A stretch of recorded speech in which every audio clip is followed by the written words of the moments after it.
Ejemplo número 1 sobre el uso del teorema del coseno cuando se conocen dos lados y el ángulo entre estos dos lados. La ley de los cosenos se puede utilizar cuando tenemos dos conjuntos de datos. Uno es este ejemplo. Y lo primordial para saber que debemos utilizar el teorema de los cosenos es que el lado desconocido es opuesto al ángulo que conocemos. Es decir, conocemos dos lados, pero ninguno de esos dos lados es el lado opuesto al ángulo conocido. Eso es primordial para utilizar el teorema de los cosenos. El teorema de los cosenos, según vemos en la figura, se puede interpretar para el lado X, que es el lado desconocido, como el uso del coseno del ángulo opuesto al lado que desconocemos. El enunciado nos quedaría x, que es el lado desconocido, al cuadrado es igual a la suma de los cuadrados de los otros dos lados que conocemos, menos el doble producto de los dos lados por el coseno del ángulo opuesto al lado desconocido.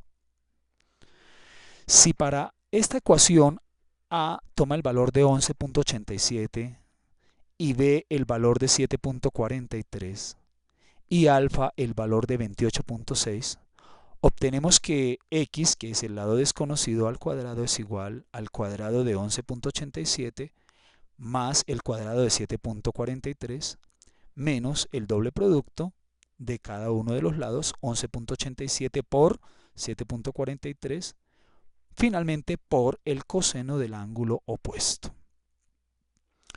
Como la ecuación está elevada al cuadrado, vamos a obtener dos soluciones para x, una negativa y la otra positiva. Tratándose de este contexto geométrico, solamente vamos a tomar la respuesta positiva.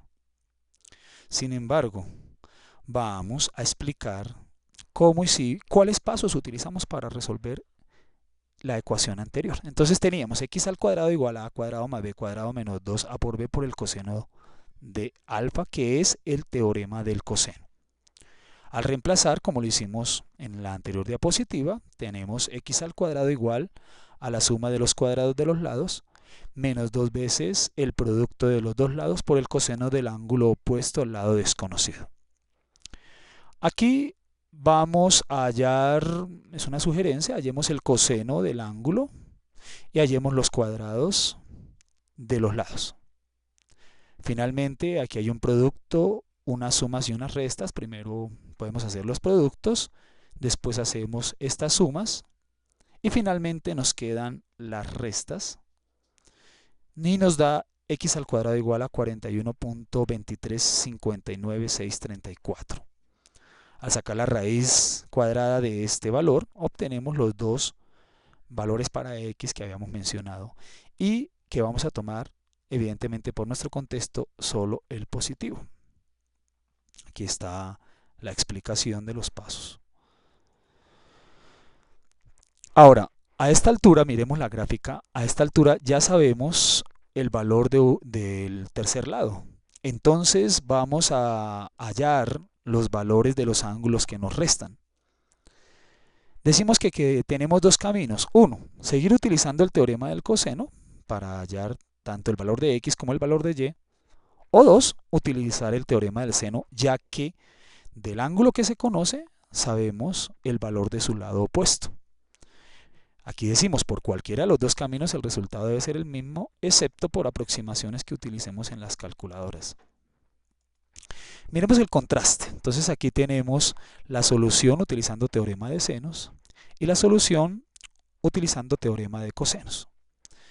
De acuerdo a la gráfica anterior, si queremos hallar x, tendríamos que el seno del ángulo x es a su lado opuesto 7,43, como el seno de 28.6 es a su lado opuesto 6.42, que es lo que tenemos expresado en esta proporción.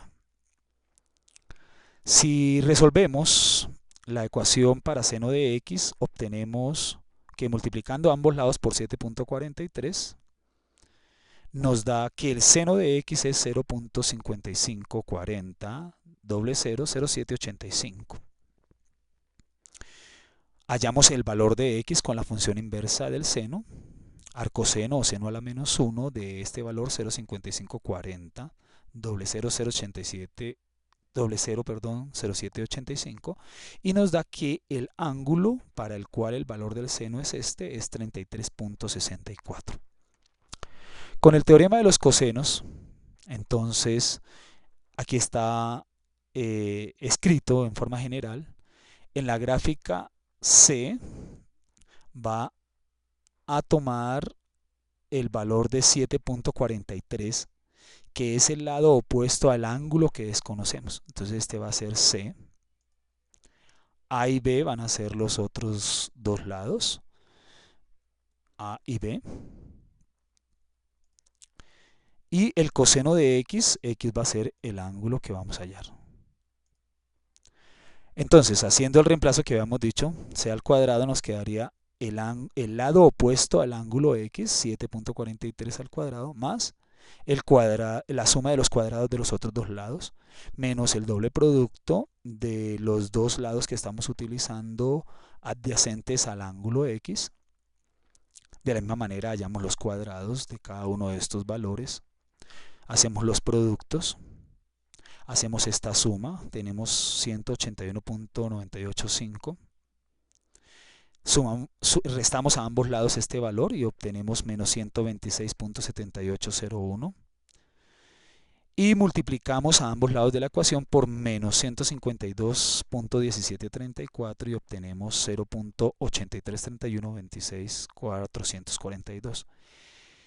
¿Cuál será el ángulo x para el cual su coseno es 0.833126.442? En su calculadora, coseno a la menos 1 o arco coseno de este valor, y tenemos 33.6. Si nos damos cuenta, los valores son muy aproximados, al menos hasta las décimas. Y para finalizar, ya tendríamos en la figura que hallar el valor de y. Entonces, pues se aprecia que la ruta del seno es un poco más cortica, pero hay que tener en cuenta el contexto de la figura para no caer en estos errores. Por eso mostramos cómo se haría utilizando el teorema del seno. Entonces planteamos, lo que desconocemos es y, entonces seno de y es a su lado opuesto, como seno del ángulo que conocíamos es a su lado opuesto, que lo hallamos 642. Resolvemos la ecuación para seno de y, multiplicando ambos lados por 11.87. Y obtenemos que seno de y es 0.88, 505, 79, 990. Si hallamos el valor para el cual el seno de y es este valor, en la calculadora obtendríamos 62.3, ya que el valor del seno es positivo para ángulos que son agudos y que son obtusos, o sea que están en el primer y segundo cuadrante. Pero el contexto del ejercicio me dice que sería errado tomar el valor y igual a 62.3, porque este ángulo no es agudo, es obtuso. Por lo tanto, buscamos su suplementario y decimos y es igual a 180, el ángulo llano, menos 62.3, para encontrar finalmente el valor de y igual a 117.7 grados.